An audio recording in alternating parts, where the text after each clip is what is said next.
کے بارے میں صرف ایک حدیث عرض کرنا چاہتا ہوں تاکہ آپ اپنے علماء کی قدر کریں۔ یاد رکھیے، جو قوم اپنے قائدین کی عزت نہیں کرتی وہ تباہ و برباد ہو جاتی ہے۔ ہندوستان کی فضا میں آج کل بہت زیادہ کھل کر بولنے کی اجازت نہیں ہے، بہت کچھ اشاروں میں کہنے کی ضرورت ہے اور آپ کو اشاروں میں سمجھنے کی ضرورت ہے۔ میں اشاروں میں کہتا ہوں کہ ایک قوم جس کو کوئی پوچھتا بھی نہیں تھا، جس کے بارے میں کبھی سوچا بھی نہیں جا سکتا تھا کہ کبھی ہندوستان پر حکومت کریں گی، اس قوم نے اپنے رہنماؤں کی عزت کی۔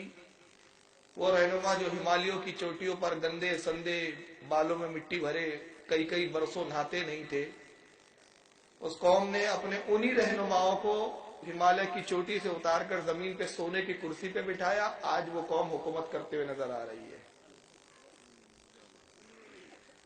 اگر دنیا میں اقتدار چاہیے تو اپنے رہنماؤں کی عزت کرنا ضروری ہے، اور اس کو ہمیں سیکھنا پڑے گا کہ جماعت علماء کی جس کو ہم سمجھتے ہیں یہ ہمارے اب امام نہیں رہ گئے، غلام ہو گئے ہیں۔ میں اس لیے عرض کر رہا ہوں کہ ہو سکتا ہے یہاں وہ حالات نہ ہو، اور اللہ کرے کہ لکھنؤ میں وہ حالات نہ ہو، لیکن میں ابھی مراد آباد 5 دن جلسہ کر کے آیا ہوں، اور اس کے بعد کل میں امروہہ میں تھا۔ مسلسل جو جلسے ہوئے وہاں علماء کے جو حالات میں نے معلوم کیے تو مجھے بڑا افسوس ہوا۔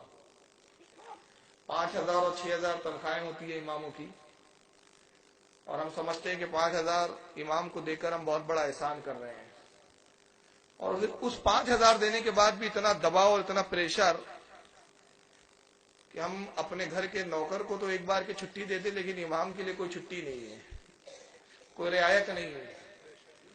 ہمارا مزاج یہ بن گیا ہے کہ اگر ہمارے قوم کا کوئی عالم سائیکل چلاتا ہے تو ہم کہتے ہیں بہت متقی عالم ہے۔ یہ ہماری سوچ ہے۔ سائیکل چلا رہا ہے، لباس پھٹا ہوا ہے، پیوند لگا ہے اگر، تو کہتے ہیں بہت متقی عالم ہے، بڑے پرہیزگار عالم ہے۔ مگر اسی عالم کے پاس اگر ہونڈا گاڑی آ جائے تو پوری قوم حسد میں مبتلا ہو جاتی ہے اور کہتی ہے ارے ملا کے پاس پیسہ کہاں سے آ رہا ہے۔ میں عرض کرنا چاہتا ہوں، جو قوم اپنے رہنماؤں کو خوشحال دیکھنا نہ برداشت کر سکے وہ قوم کیسے فلاح پا سکتی ہے؟ کیا آپ نے اس قوم کو نہیں دیکھا جو اپنے رہنما کو پادری اور بشاپ اور پاپ کہہ کے پکارتے ہیں؟ کیا ان کے لباس پہ کبھی غور کیا؟ یہ الگ بات ہے کہ عالم دین خود عاجزی کے طور پر کم درجے کا لباس پہنیں گے، اس کی عاجزی ہے، مگر آپ کا خیال رکھنا آپ کی ذمہ داری ہے، اس کا خیال رکھنا آپ کی ذمہ داری ہے۔ یہ تو ہوتا تھا کہ آقا صلی اللہ تعالی وسلم سادہ لباس پہنتے تھے، مگر صحابہ کرام تو لاکھوں اور ہزاروں کے نذرانے بارگاہ رسالت میں تو پیش کر دیتے تھے نا۔ یہ مرضی مصطفیٰ پر ہوتا تھا کہ دل چاہا تو قبول فرما لیتے تھے، ورنہ واپس کر دیا جاتا تھا، کہہ دیا جاتا تھا ہمیں اس کی حاجت نہیں ہے۔ لیکن صحابہ نے اپنی ذمہ داری تو سمجھی۔ تو وہ قوم جو اپنے رہنما کو پادار، فادر اور نہ جانے کیا کیا کہتی ہے، اس کا جو لباس ہوتا ہے نا، میں نے دیکھا ہے، ملا ہے کچھ پادریوں سے میرے تعلقات قائم ہوئے، مطلب دوستانہ نہیں، کچھ بحث و مباحثے کے حوالوں سے، اور نہ آپ سوچ رہے ہیں کوئی عیسائی سے ان کا دوستانہ تو نہیں ہے، نہیں دوستانہ نہیں، مباحثے مناظرے بھی ہوئے میرے کچھ عیسائیوں سے ناگپور میں۔ تو وہاں پر ان کے لباس پر جب میں نے نگاہ ڈالی تو میں دیکھا کہ اس وقت مجھے اپنی قوم کے علماء یاد آئے کہ دیکھو، اگر اس پورے اسٹیج کے سارے علماء کے لباس بیچ دیے جائے تو اس کا ایک کپڑے کا جوڑا نہیں خریدا جا سکتا، اتنا مہنگا لباس پہنتا ہے وہ، کاریں مینٹین کرتے ہیں وہ۔ تو جب وہ مالی اعتبار سے مضبوط ہو جاتے ہیں وہ عالم دین، تو پھر وہ اپنی قوم کے لیے سوچتے ہیں، کرتے ہیں۔ بھوکا پیٹ کیا آدمی سوچے؟